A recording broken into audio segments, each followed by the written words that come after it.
procedure, multiple ligaments, and obviously his season's done.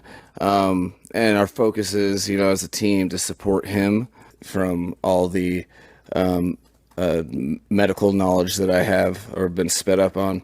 The major things that you want to avoid in something that serious was avoided.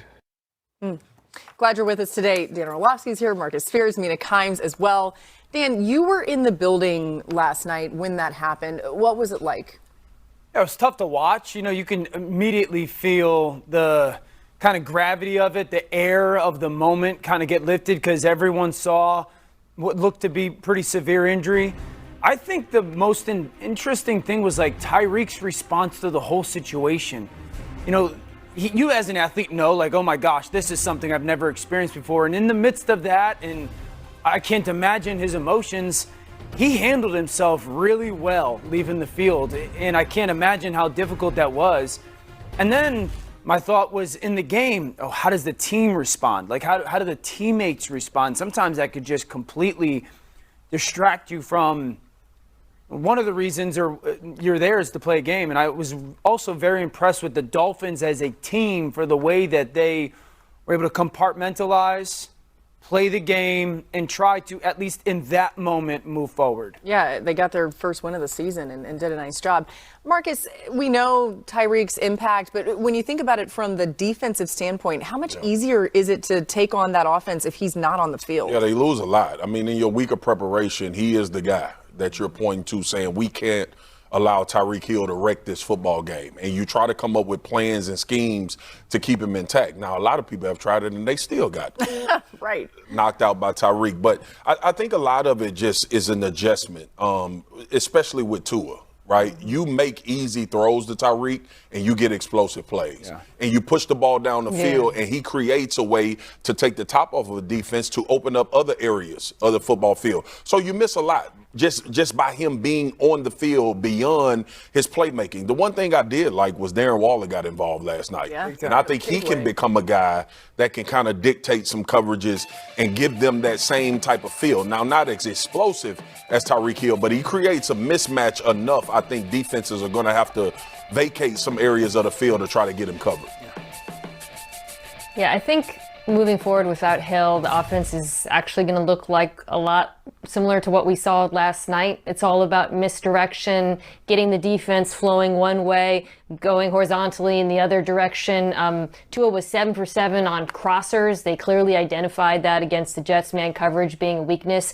But 6 of those throws were not to Tyreek Hill.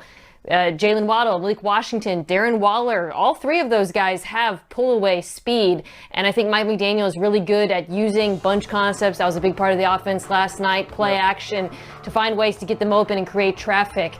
Losing Hill, however, does change the way defenses can play those concepts, but they still do have a lot of speed on this offense, and they have a very accurate quarterback who I thought played quite well last night.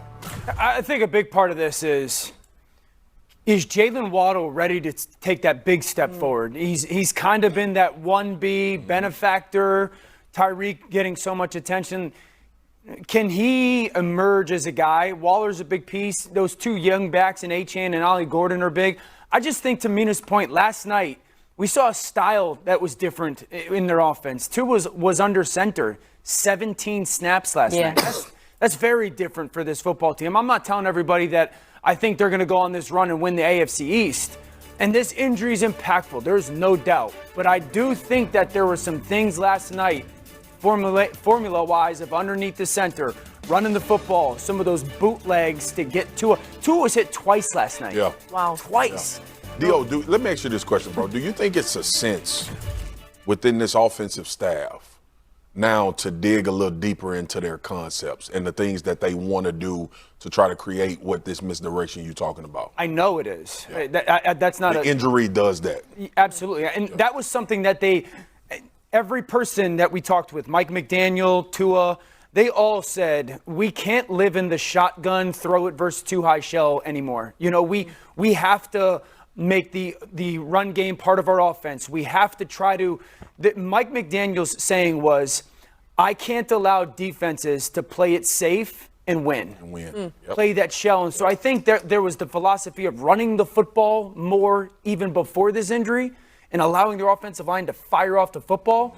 It was a good start to that last night. Let's hear from Tyreek Hill. New on NFL Live, he shouted out his supporters before heading into surgery today. Take a listen. All right, guys. Tyreek Hill here, the cheetah, about to go in for this surgery. Keep your boy in your prayers. You guys have been awesome, man. Fans Nation, just the whole entire NFL have been amazing. You know, sending me lots of love, lots of prayers, and I'm absolutely honored, man. You know, granted the situation, but I love you guys so much, and hope to see you soon. Dan, you said it. The way he's handled all of this has been commendable. All right, let's show you what happened in the game. Tua Tagovailoa and the Dolphins taking on Justin Fields and the Jets on Monday Night Football. This, of course, Dan on the call for this game. We're going to pick it up in the third quarter. Dolphins up 10-3 at this point. Tua finding Darren Waller. You talked about getting him involved. Yeah, this is one of those under center bootlegs, kind of a wrinkle that we hadn't seen in a long time. Man coverage, a little bit of a pick, and Waller opens up. This is one of the plays of the NFL season. I don't care if the Jets lost. This play was absolutely incredible. I don't think there's more than 3 or 4 quarterbacks in the NFL that make this play 4th and 1. It's a broken play. There's nothing there but that, and Justin turns it into a touchdown. Jets trailing 17-10. Next Dolphins possession. Tua here getting the running back involved. Devon Achane who takes it in. Dolphins now leading by 2 scores at home. Now under 2 to play. Dolphins at this point lead 27-13. Fields looking for Garrett Wilson, and he makes the catch right here. This is a nice one. One of the catches of the year. They had run all-out pressure, man coverage to snap before. He did not throw it to Garrett Wilson. This time he does on a little bit of double move. The concentration, that's a ridiculous catch.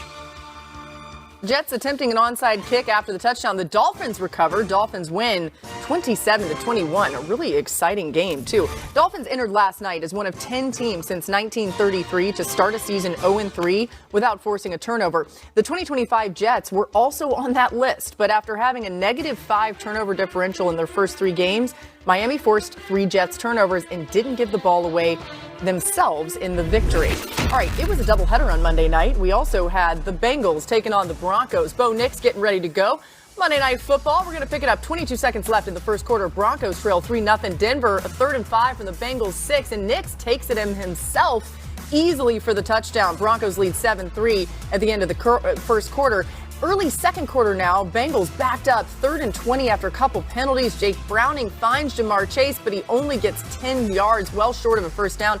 Just the penalties and the sloppiness for the Bengals, incredibly frustrating for everyone throughout the night.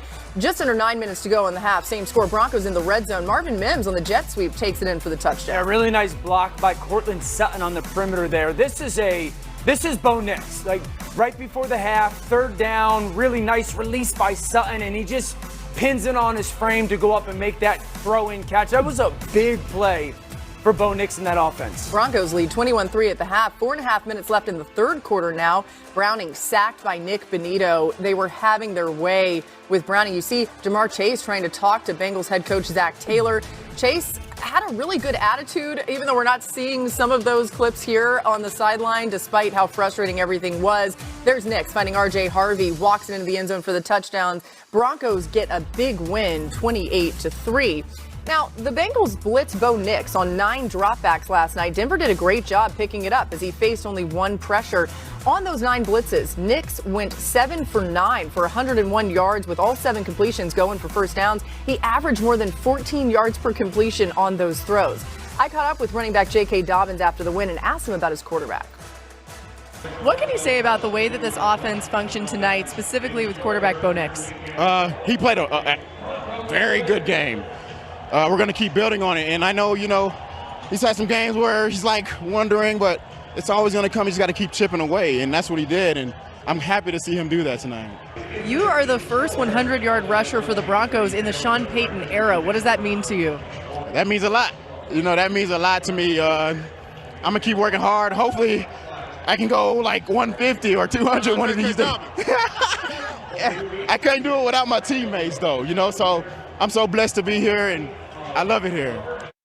What a He's person. great. I didn't know he was that funny. He's awesome. He also said in that interview that Sean Payton is his favorite coach. So, and I see why. They're very close. All right, Mina, do you like what you saw from the Broncos offense last night?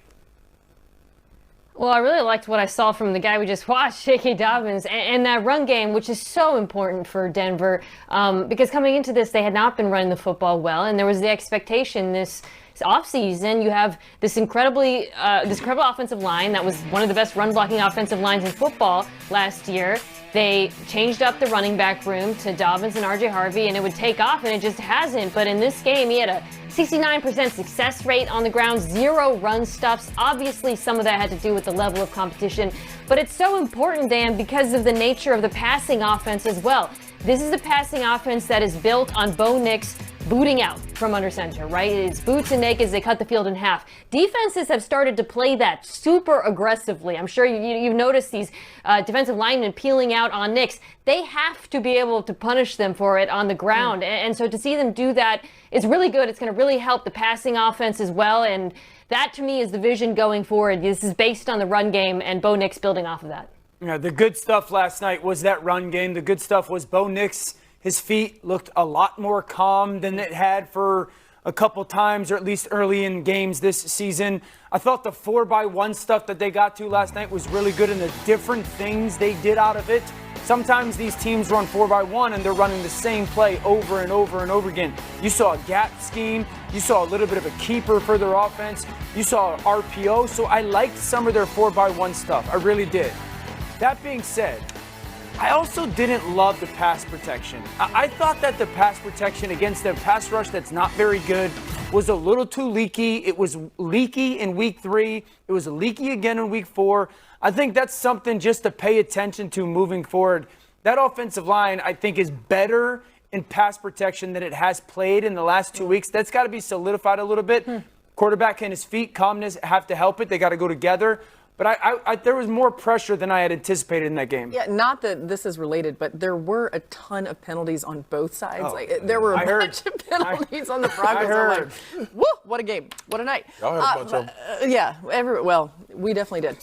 Marcus, we did show you the Nick Benito sack. Yeah. What stood out to you about the other side of the ball for the Broncos? Just the way they're able to generate pressure. And listen, man, I know we've said it and we've talked about this guy. No, Patrick Surtain is out of his mind covering people, dude. Like, Yeah. and again, you want to get Jamar Chase the ball as much as possible, but they figured that if we can take care of one, we can get pressure on this quarterback and make Jake Browning uncomfortable. Now, this goes into multiple conversations that I've had with Dan and MK about the Cincinnati Bengals. I've been asking, like, they give themselves no chance.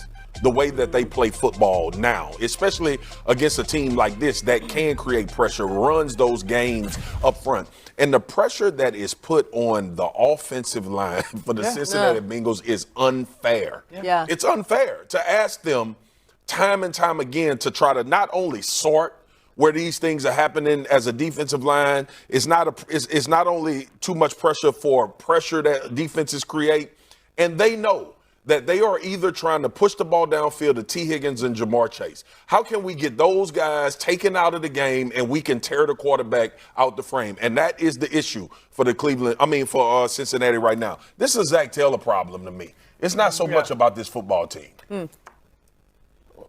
You mentioned Surtain. I just want to take a minute to shout out Riley Moss, his partner at cornerback, because their entire game plan was let's just throw fades at T. Higgins and see if he comes down with any of them against Riley Moss. Earlier. And I thought he held his own in this one. I mean, T's got like four inches of height on him, and he gets targeted a lot. That's the misfortune of playing opposite Patrick Surtain.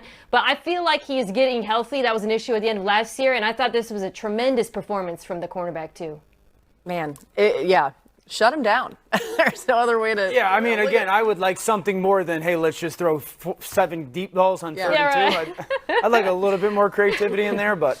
Let's keep an eye on it. Again, Joe Burrow's out for 3 months-ish. We're waiting to find out exactly how much. All right, we're just getting started here on NFL Live. Xavier Worthy's return lit up KC's offense, but is it his speed or the trust he's earned that's making the difference? We're going to tell you all the details there. Plus, Jacksonville's surprising 3-1 start has us asking how they turn things around so quickly. Dan says it all starts with the Jags putting the D back in Duval.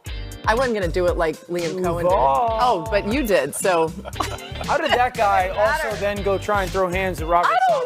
don't know. We need to get some details on that. What happened? Well, it's because you know people ain't gonna let y'all fight. Monday Night Countdown crew comes your way at 6. All right, time now to read and react. Let's stay in Jacksonville. The Jags have a maybe surprising to some, probably not to them, 3-1 start to the season. And a lot of it has had to do with the defense, okay? In the last 50 seasons, there have been 2 defenses to start a season with 4 straight games forcing at least 3 turnovers, including 2 interceptions. One is this year's Jaguars. The other is the 1996 Packers, who did it in 6 straight games to start their Super Bowl winning season. Dan, why has Jacksonville defense been so successful so far this season? Outside of those turnovers, I think 3 things. Number 1, Jordan Lewis. His addition to their defense and playing the nickel has been a big deal. His understanding of run concepts, how he can get skinny or underneath blocks and make tackles, been a big deal. Number 2, they got heavy-handed defensive ends. Josh Hines, Allens, and Travon Walker, those dudes set the edge. You're not getting the ball to the perimeter much in their run game. They are sticking that hand out and keeping their outside arm free. And then gap integrity. This is called the pirate stunt with that defensive line. But then somebody's got to keep the ball inside, and those backers got to fit it the right way with that inside shoulder and a scrape over the top. I know that the turnovers, maybe not as roller coaster ridey. You're not going to get that many to bank on, but I do think that there's been an improvement with how they're playing the fundamentals of their defense, and they fly around and hit you. Roller coaster ridey. I like that one. Roller coaster ride. It's good. Let's go to Kansas City. Their next opponent. Thank you. to the Chiefs offense. They got a much-needed boost with the return of Xavier Worthy this past week. Here's Patrick Mahomes on just how much it meant to their offense. Yeah, he's just so explosive. I mean, you just see it when you get the football in his hands, man. It just makes the defenses have to adjust, and when they adjust, it's like he gets so much attention on him. Other guys can make plays happen, and so just having him out there, not only for his physical ability, but just the morale of the room, I thought it was huge. Marcus, what stood out to you most in his return? Touches for Xavier Worthy and how explosive he was, no matter how you wanted to get him the ball. I think he's evolving as a route runner as well. That was one of the things coming out of college, creating some separation, learning how to use all of the leverage that he's starting to create. He was phenomenal in this football game. He showed a repertoire of things that he can do in order to make this offense better, and here it is with the Kansas City Chiefs. They're going to get Rasheed Rice back healthy. Xavier Worthy, Marquise is out there now, and now this team is starting to look very familiar. Also, changing some things conceptually. I got to give D.O. credit, as much as I hate it, for talking about what they needed to do offensively, but you saw them get to some of that, having that speed demon back out there on the football field. I like that the fist bump happened in his shot, but then we went to yours. And, Good job, man. And I had to look Yeah. It was like, wait, put them together. There's some difference in the fist size. Where is it? Okay. Oh, there we go. All right. Sorry, Tim. We're killing our director. Big, man. You got All right, bear the paws. Falcons came alive with some big plays in their 34-27 win over the Commanders. Michael Penix Jr. averaged 12 yards per pass attempt on Sunday, the highest mark by a quarterback with at least 20 attempts in a game this season. It's actually the 3rd highest by a Falcons QB in a game going back to 2000, trailing 2 Matt Ryan performances in 2016. Ryan won MVP and took Atlanta to the Super Bowl that season. Mina, what was the biggest difference in this Falcons offense on Sunday? I mean, there were a couple great performances, obviously Bijan, Calpis, but this was the Drake London breakout game we've been waiting for this season. True 3-level threat. Couple things stood out to me. One, how much he was aligned in the slot. I think that's where he's at his best. 6 of his 10 targets were from the slot, and you saw him continuously win there. And then finally, they used him on some in-breakers. I have been complaining constantly on how much this offense is dependent on outbreakers, but they had Drake London run the in-cut on the dagger concept. He's so good at those routes, and then a slant aligned wide. More of that, more of Drake London in the slot, more of throwing over the middle of the field, please. I think you tweeted about this, didn't you? Did Well, everyone in tweet? Atlanta hates me. Well, yeah. But no, I agree. Like Drake's been in the slot for like 2 years now. That's where he's been his best. I thought Bijan was insane as well. Bijan had 3 or 4. He was great blocking. You know, Drake London's willingness to be a blocker. Oh, this is so true. Yeah, was outstanding. I also Really think good. just like Bijan's ability to break tackles, man. Like, it's not like Bijan breaks a tackle and it goes for 2 or 3 more yards. There were multiple times where he broke an arm tackle and went for like 15 or 20. They were explosive. They were very explosive on Sunday. I don't think Washington's defense was great. But that was a really good performance by that offense. Marcus, even though before the injury, the Ravens were struggling, what do you see as the biggest issue for Baltimore? I don't know what Todd Monken is doing. I really don't. There is a tremendous amount of evidence that if you let Derrick Henry dictate games, this offense works better. Yeah. And him and Lamar dictating games with whether it's sleight of hand or whatever. Look at this on the season. 48 carries, 49 carries, tied for 24th. He's 8th in rush yards on those limited carries. He's tied for 6th with touchdowns and 20-yard rushes tied for 1st. And we left a game against the Kansas City Chiefs with 8 total carries in a game for Derrick Henry. Now, this has been a part before Derrick Henry showed up. Y'all know I almost lost my damn mind about the AFC Championship game. Yep. Yeah. And the number of runs that the backs had as the number 1 rushing team in the league that season. So again, go ahead. Do you think or expect it to be different once Likely's back consistently and Ricard comes back? But Dan, I understand that, and I agree with you on that. But what's your best formula right now? You have to play for what's going on. Right. You got 7 people injured on defense, and you consistently want to push the ball down the field. And you're not winning. And you're not winning doing that. So again, I understand the draw to want Lamar to make plays and push the ball down the field. You did not sign this man to be tied for 24th in carries 5 weeks into the season. And if his career wasn't made on volume, we wouldn't have this argument. He gets better the more touches he has. That's been the case since he showed up to Baltimore and when he was in Tennessee. So I think, not that I don't disagree that they shouldn't be running more. I think part of the issue is they're not running it well. They're not efficient at all. And I've been kind of trying to figure out why, Marcus, and some of the reasons for that. And there's a litany of it. I don't think they're blocking quite the way that they used to.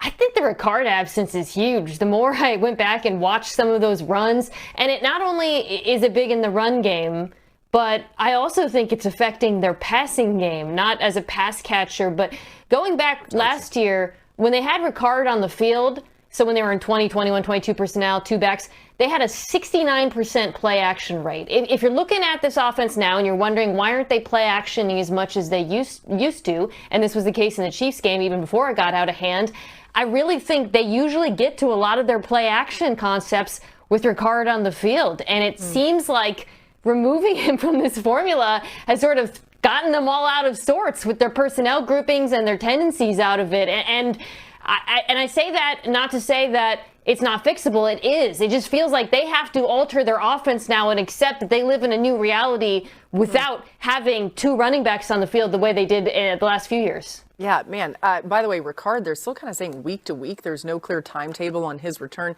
Dan, on the other side of the ball, there's lots of concerns for the Ravens defense. The injuries are a major piece of this, but what does the tape show you?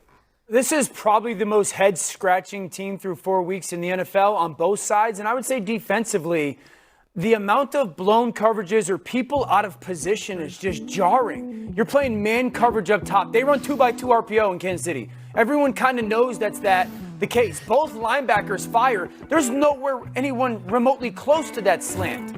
This is the one that blew my mind. Down in the red zone, they're in man coverage. No one's even remotely close to covering the back.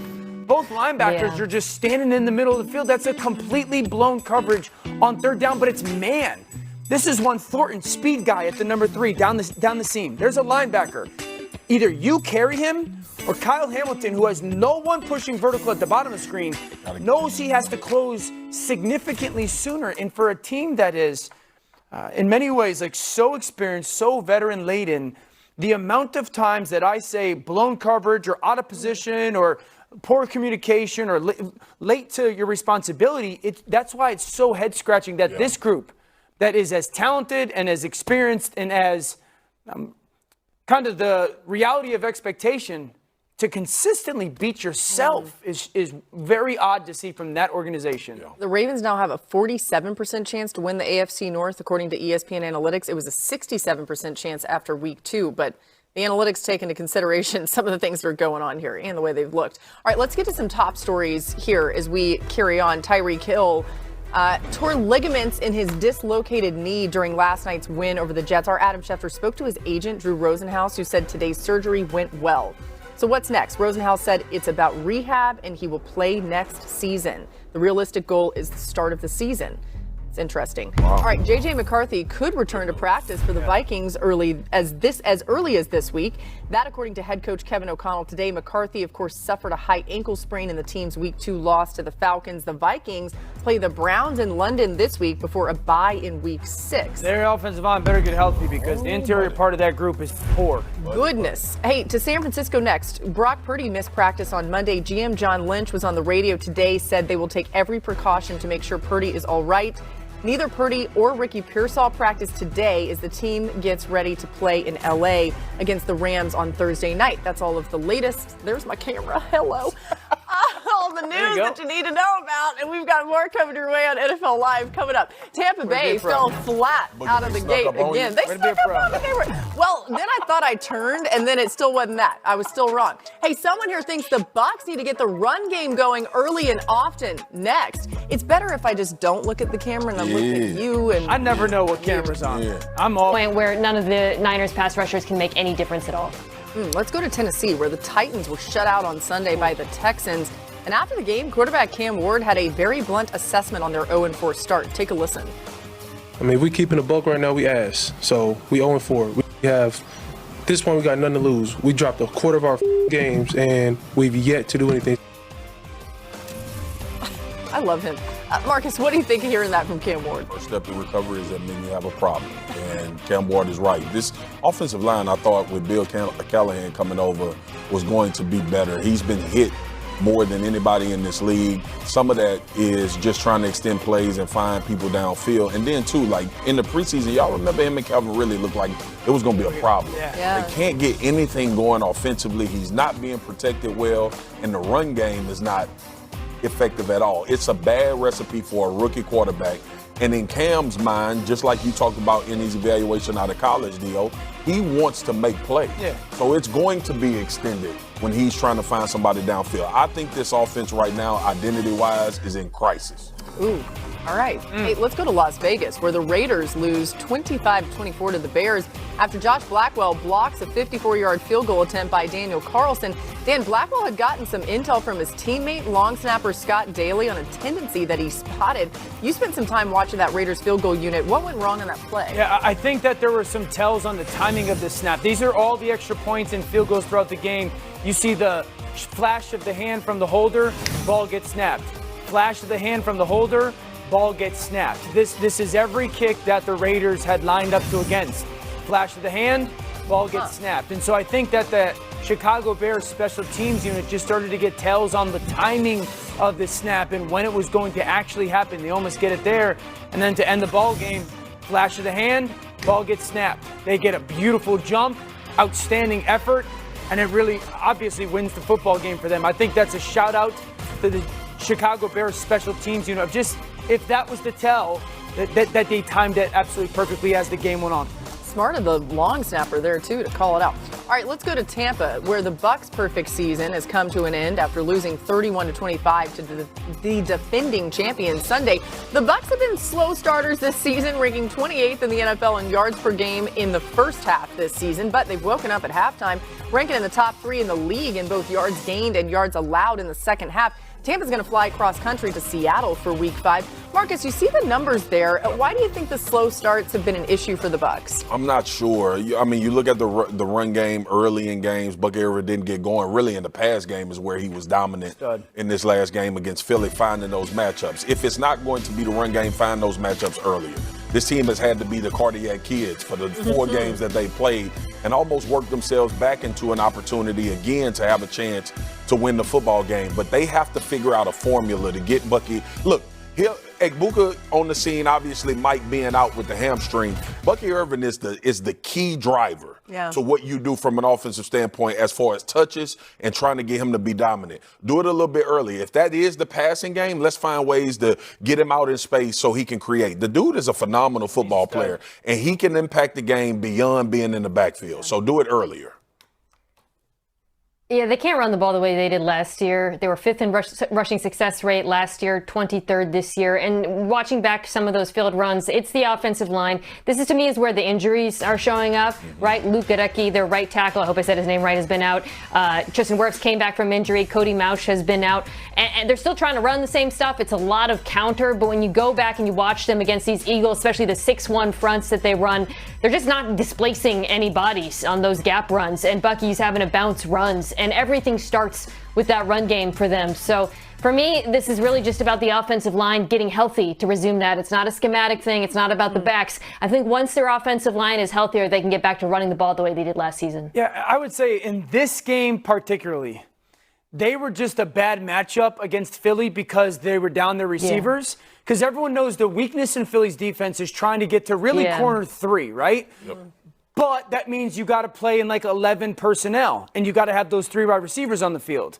With some of the injuries, you're only in really 12 personnel, 1 back, 2 tight ends, and so then you're really only seeing Cooper DeJean and Quinyon Mitchell at the corner position. So I think that's one of the things that stands out about the game is like you're trying to find that matchup to that cornerback 3, but Mitchell and DeJean are on your wide receiver 1 and wide receiver 2. Yeah. I think that's also something to pay attention to moving forward with Philly's defense is I want to get them in nickel, at least with that outside corner not being DeJean, but I also don't want to live in 11 personnel versus their defense. I think that's kind of if they had their full house of wide receivers, I think they would have had the more matchup success. They exploited a little bit. Yeah, they just didn't match up because of the injuries well against those 2 corners.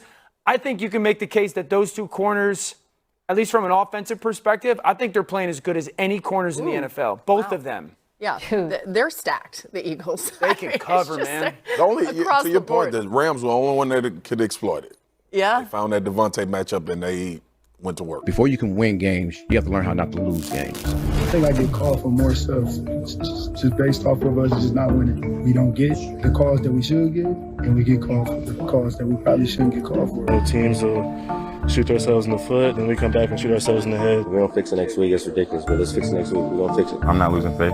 Nobody in the locker room loses faith. And all we're going to do is, keep our head down and work. I'm telling you now, we just got to go back to work. That's all we can do. That's all we can do. Ooh, the music kind of sets the mood there, too. Okay, Aaron Glenn's tenure in New York couldn't have started much worse, 0-4, without a single takeaway this season. Over the last 90 seasons, they're just the 5th team to start a season in such a fashion. Not surprisingly, none of the others finished with a winning record. No Jets coach has ever started 0-5 in his first year with the team. Oh, this music. Okay. Oh, it stopped. All right, Mina, Aaron Glenn, known for his defensive expertise, but we haven't seen any improvement with that unit. Why is the Jets defense struggling so much? Discipline, eye discipline in particular, really struggling with misdirection. When offenses use motion, they're allowing the 2nd worst DVOA in football. Second only to the Dallas Cowboys defense, though that has been an issue for them. They also play a ton of man coverage, 6th most in the NFL, and they're just not good enough at it, I think, to justify that. Mike McDaniel, I thought, did a fantastic job of attacking their tendencies last week at the 2nd level of the defense. They're too talented, I think, to be playing with this little eye discipline, but it's something that opposing teams are just going to keep attacking over and over until they prove they can stop it. Yeah. Watching that game and calling it live, it was shocking how they continue to make the same mistakes that they did in the first 3 weeks. Because the tape said 2 things. 1, just really poor at leveraging the football. And then 2, really poor at tackling. And so we talked to Aaron Glenn about it, and he was like, there's no doubt we emphasized it this week. And point blank said, we will start to win when we eliminate stupid. And I'm not calling those players like dumb intellectually, but the amount of penalties, the amount of times that the Dolphins would motion over and the defenders playing man coverage stayed on the same level and ran into each other. And that was just, and I was thinking about it listening to all the comments from everybody and the players post game.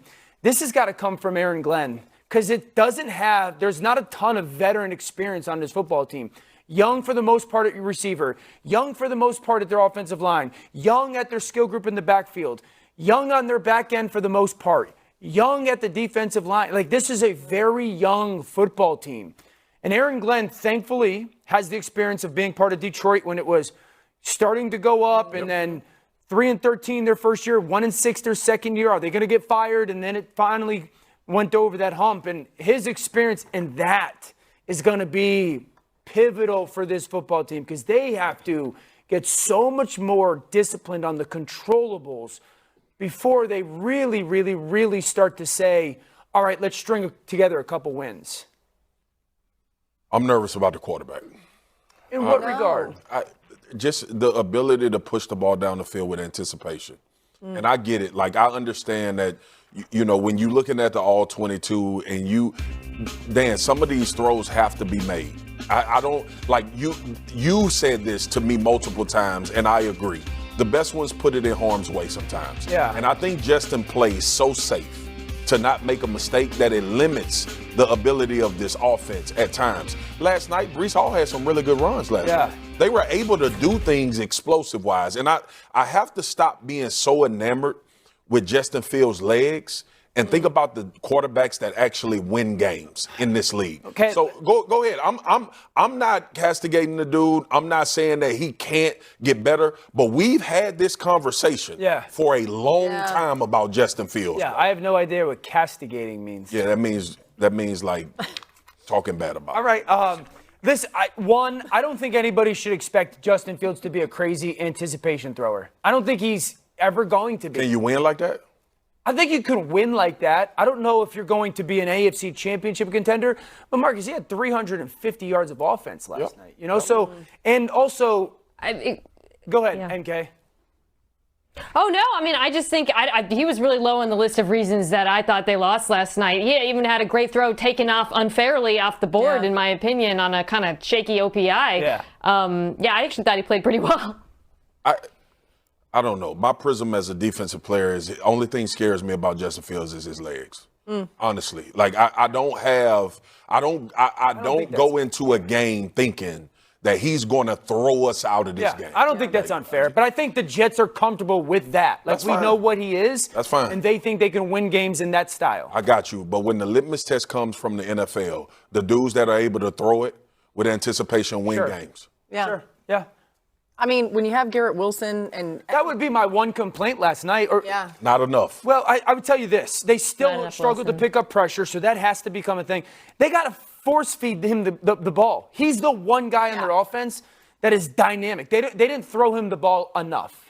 By the way, castigate, the official definition is to reprimand severely. Wait, that's a real word? Yes. I'm dead Dan, you dead castigate serious. people all the time. I dead serious thought you just took two words.